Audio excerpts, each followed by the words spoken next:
Stuck in the Middle with Chew, a Star Wars story. Episode 1.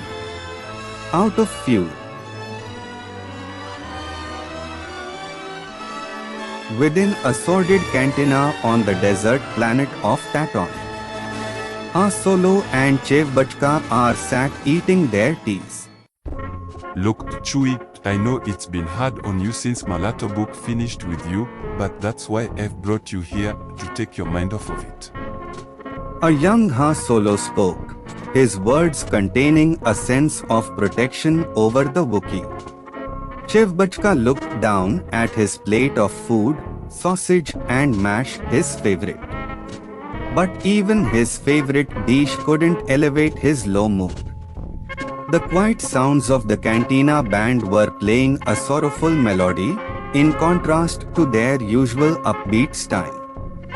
The hairy figure glanced deeply up into Han's eyes, then followed as the smuggler quickly moved his gaze to a passing gentleman's rear. An irritated growl escapes Chewbacca, drawing attention to himself, though the cantina lay wholly empty. That's not gay, Chewie. I didn't even mean to look there. Ha blushed madly, his hands open in front of him, but a guilty waver betrayed his voice. The Wookiee was about to growl again when a strange atmosphere appeared in the room. The band stopped playing. An all too familiar slithering filled the air. Jabba the Hutt came into view. His evil eyes looked around, taking in all kinds of information like a rancor in the mating season. Firmly holding the horrible slug's hand was Greedo, Jabba's personal debt collection officer. The pair came to a halt next to Han and Chewbacca's table. I've already made you hard once, Han. When I froze you in carbonite, you'd better have my money. Jabba's slimy tongue formed the syllables which formed the words, and Greedo watched on, enjoying the way the slug's mouth opened and closed. Ha casually stands, followed closely by Chewbacca. I have your money, it's just not exactly accessible at the moment. The smuggler flashed his most charming grin toward the apparently homosexual aliens, trying his best to win them over. That's too bad.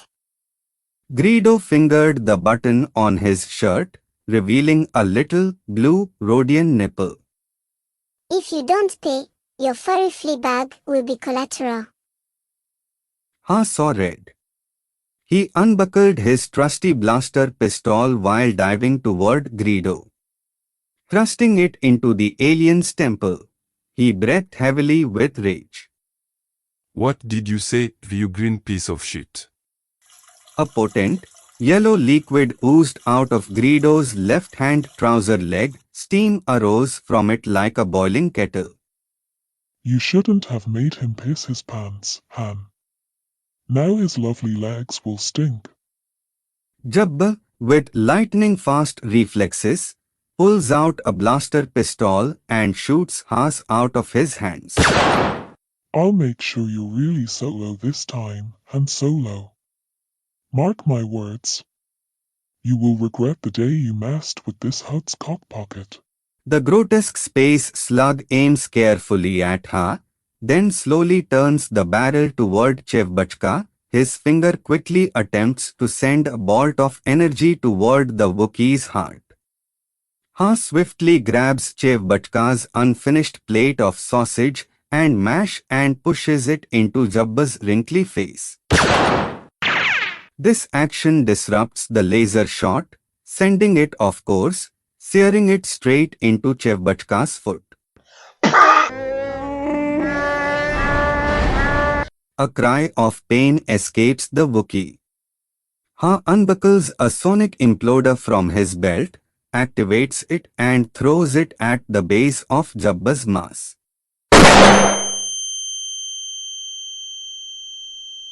A bright sphere of light blinds all but Chewbacca and Han, and they make their escape. After boarding the Millennium Falcon, Ha races to the cockpit to prepare for takeoff. Chevbachka stands on the open landing bay, bowcaster poised in defense. Multiple henchmen of Jabbas appear around the perimeter of the hangar. The Wookiee shoots accurately, easily dispatching them all. A furry fist punches the button to close the landing bay. Here we go. On shouts as he pilots the craft up and away from the desert planet.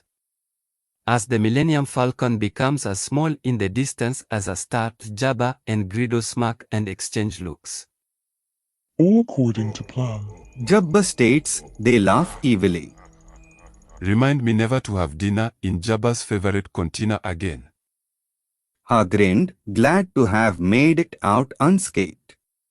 Then his mind shot to his wounded partner. The Wookiees are a strong, proud race. Chewie would never admit he was hurt, but Ha knew him well, too well, sometimes even more than he knew himself. Pal, show me your foot. Han spoke softly as he entered the back area of their craft. Chewie was perched on a shelf, averting the smuggler's gaze which always seemed to see right through him. He turned away slightly, feeling embarrassed over getting injured, or for showing a pained expression at all. He hated to appear weak to anyone, especially to Han. And if you're wondering why the narrator is now Irish, it's because the Indian guy was getting too turned on, so had to leave. Oh, boy, let me see. Please. The smuggler neared, squatting down next to his partner. You're lucky, it's just skimmed you. Han spoke gladly, more glad for his own sake though, that his close friend would be okay. The smuggler bandaged Chewbacca's wound and rested his warm hand on the Wookiee's leg while he stood up. But whose hand remained there like it had a mind of its own, but if it did, it was thinking the same as Han himself, that it wanted to be as near to Chewie as possible. And to hold him close. Chewbacca purrs with gratitude over Han's care. No need for any thanks, Chew. You know I'll always have all the time in the world for you. The space around them seemed to ignite in that moment. An unknown heat emerged from deep inside of them and destroyed their inhibitions. They gently neared the other, their lips parting welcomingly. Bare human lips, hairy, Wookiee lips. A sudden, persistent beep echoed around the spacecraft. Han raced to the main console in the cockpit. Damn it. Those bastards must have cut the fuel lines before we took off. The smuggler slammed his fist onto the side of the ship as he watched the final drops of fuel filter away into the emptiness of space before them. Looks like we'll be stuck here for a while, bud. To be continued in episode 2. What's wrong with Chew?